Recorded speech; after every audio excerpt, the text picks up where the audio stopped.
जिनसी ज़्यादती की वाक़यात की रोकथाम के लिए हुकूमत ने इंसदाद रेप के कानून के मसवदे को हतमी शक्ल दे दी। खसूसी अदालतों की तश्कील से रेप मुकदमात के लिए तेज़ रफ्तार और मौसर प्रोसिक्यूशन बिल में शामिल। तफसीलात के मुताबिक वज़ीर-ए-आज़म पाकिस्तान के मशीर बराए दाखिला और एहतिसाब शहजाद अकबर ने ट्वीट किया, जिसमें उन्होंने लिखा कि वज़ीर-ए-आज़म इमरान खान की हिदायत के मुताबिक इंसदाद रेप के कानून के मसवदे को हतमी शक्ल दे दी गई है। उनका मज़ीद कहना था कि इस एंटी रेप बिल का मकसद मुतासिरीन के तहफ़्फ़ुज़ और मुल्ज़मान का रिकॉर्ड रखना है, जबकि खसूसी अदालतों की तश्कील के ज़रिए ऐसे मुकदमात की तेज़ रफ्तार और मौसर प्रोसिक्यूशन बिल में भी शामिल है।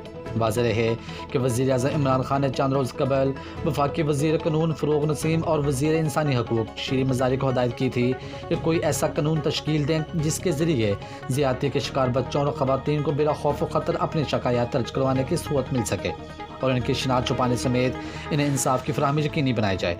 याद रहे कि ज़्यादती के मुजरमों को सख्त सज़ा देने से मुतल्लिक़ आर्डीनेंस काबीना के आइंदा इजलास में पेश किए जाने का इम्कान है।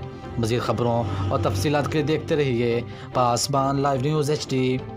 आप हमें फ़ेसबुक और यूट्यूब पर भी फॉलो कर सकते हैं।